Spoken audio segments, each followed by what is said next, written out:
ça fait du bien d'être enfin de retour les amis. Bienvenue à toutes et à tous, je suis Marius, j'espère que vous allez bien.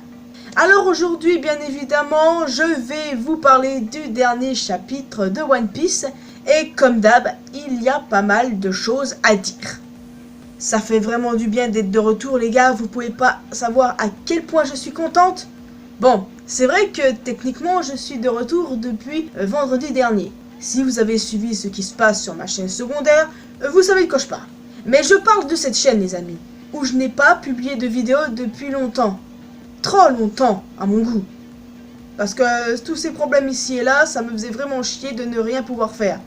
Mais bon, je suis de retour, c'est tout ce qui compte. Trêve de bavardage, nous ne sommes pas là pour parler de ça. Nous allons parler du chapitre.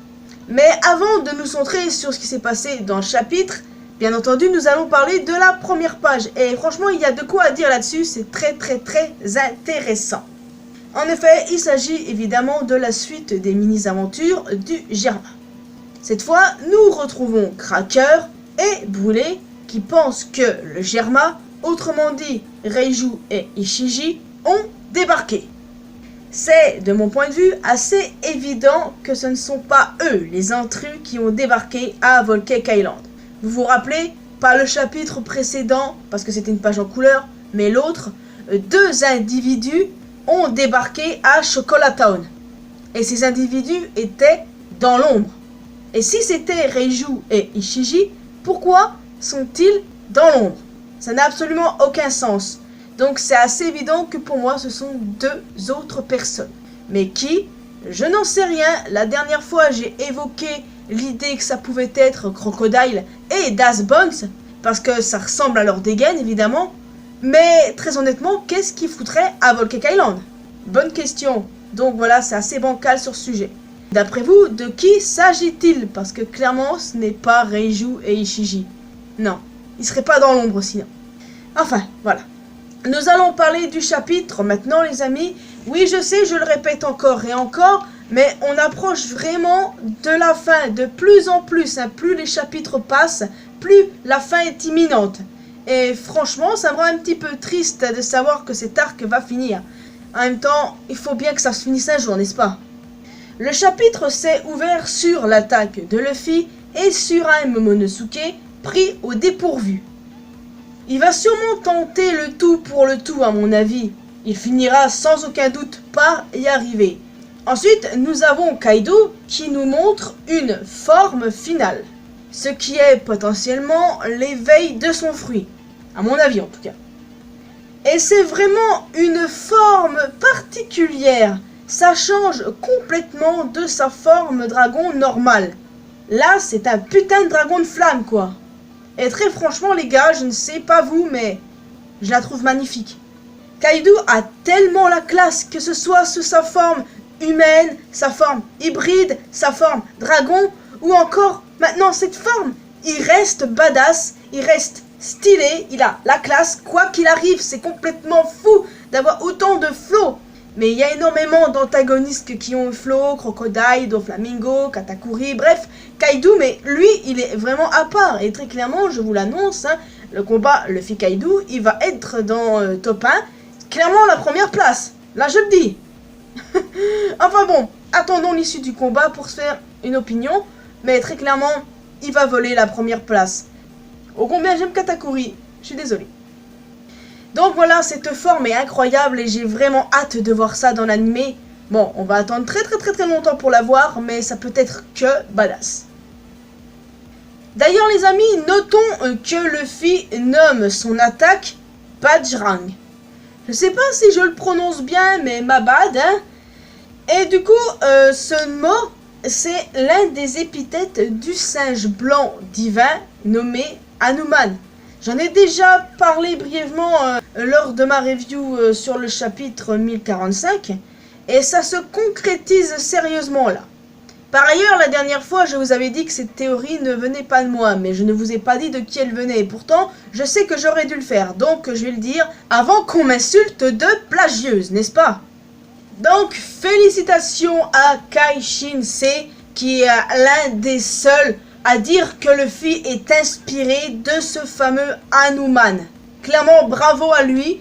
Je me rends compte que ce youtubeur, je l'ai découvert il y a 1 ou 2 ans. Après, je l'ai complètement laissé de côté, je sais pas pourquoi, pourtant il avait de bonnes théories. Jusqu'à ce que je le retrouve sur Twitter. Et du coup, je suis tombé sur cette théorie où il évoquait ce singe blanc. Et franchement, waouh quoi, respect mec. Et très clairement, je crois que je vais suivre beaucoup plus souvent tes théories maintenant. Clairement. Et je me rends compte qu'on a parfois les mêmes avis. Et il y a 0% de chance qu'il regarde cette vidéo, mais tant pis, ce n'est pas grave. Donc voilà, maintenant que ça c'est fait, nous allons parler de la deuxième partie. Nous avons eu un flashback qui nous montre des morts en masse déjà, mais qui fait office de récapitulatif. Un récapitulatif de ce que nous savons déjà à peu près. Qu'entre autres que le peuple de Wano a souffert, que Oden était aimé, et que Orochi est une grosse merde. En parlant de cette ordure, il se trouve que Denjiro est intervenu juste à temps, enfin, pour sauver Iori. Et croyez-moi, j'ai jubilé de ouf quand il a tranché sa dernière tête. J'étais en mode, oh merci bon Dieu, man. Clairement. Mais après, est-ce qu'Orochi est mort? Personnellement, moi, vous savez que j'aimerais qu'il le soit, parce que c'est une ordure et qui mérite de crever. Mais il est possible qu'il ne le soit pas. Mais pourquoi je dis ça? Car après tout, c'était sa dernière tête. Oui, c'était sa dernière tête, mais techniquement, est-ce qu'on sait comment fonctionne réellement son fruit? On pensait tous qu'il suffisait pour lui de perdre ses 8 têtes pour qu'il meure, quoi. Mais est-ce que c'est vraiment le cas? Parce qu'on ne sait pas comment fonctionne réellement son fruit. Alors peut-être qu'au final, il est 9 têtes. Sa tête de bâtard, évidemment, et ses 8 têtes dues à son fruit du démon. Donc peut-être que c'est ça, quoi. Et avec ses 8 têtes de tranchée, il ne reste plus que sa tête normale maintenant. Bon, je me trompe peut-être, bien évidemment, mais bon, ça serait pas impossible. Et il nous faut un peu plus de précision concernant le fonctionnement de son fruit. Mais bon, comme je vous l'ai dit, s'il est crevé, bah bon débarras, quoi. Après, là encore, je vous l'ai déjà dit plusieurs fois en review, les ordures du calibre de Orochi ne crèvent jamais. Prenons exemple sur Spandam, bien évidemment, il s'est pourtant pris un clutch de Robin, et pourtant, il est toujours en vie. Donc, ça serait pas étonnant que cette merde soit toujours en vie aussi, quoi. Et puis, pour être honnête avec vous, une mort aussi rapide que celle-là, c'est beaucoup trop doux pour une ordure comme Orochi. Très clairement, il mérite de rester seul à tout jamais, parce que la mort en soi, c'est beaucoup trop doux pour lui, c'est vrai. Je suis d'accord, et j'ai cet état d'esprit. Mais tellement que je peux pas piffrer Orochi, bah qu'il soit mort, bah vous croyez que je vais pleurer? Clairement pas. Ouais, mais Marius, il a un passé tragique. Oui, attends une seconde, passé tragique? Oui, il s'est fait manipuler, mais c'est une putain d'ordure. C'est une sombre merde. Je n'ai pas besoin de revenir là-dessus, vous connaissez déjà mon ressenti. Et je ne connais personne qui apprécie Orochi. D'ailleurs, s'il y en a qui l'apprécient, et bah manifestez-vous, j'ai envie de discuter avec vous là-dessus. Discutez, hein. Enfin bref. Donc voilà, si il est mort, bah tant mieux, c'est pas moi qui vais le regretter. Et par contre, s'il ne l'est pas, bah bon, ok. Voilà, ça veut dire que ma théorie était la bonne. Même si je peux me planter, évidemment, c'est toujours possible, hein. Mais généralement, ce genre d'ordure, c'est plutôt récalcitrant et que ça a la tête dure. Enfin. En tout cas, on s'approche tellement de la fin, ça sent de plus en plus, hein. Je me demande quand est-ce que le combat entre Luffy et Kaido se conclura. Je dirais qu'il y a moyen que ce soit entre le chapitre 1050 et 1055, quelque chose de genre là. Certains pensent qu'Oda retarde le combat. Bon, peut-être, hein, mais très clairement, il me procure beaucoup de fun le combat entre Luffy et Kaido. Hein. Par contre, il faut qu'on ait absolument le flashback sur Kaido, je vous en supplie. On est en train de me dire actuellement à l'oreillette que c'est plus possible. Ouais, je crois bien que c'est plus possible en effet. En tout cas, j'ai hâte de voir le prochain chapitre, les amis. Par contre, pas de spoiler. Je sais que justement, ils sont sortis. Alors, ne me spoilez pas, s'il vous plaît.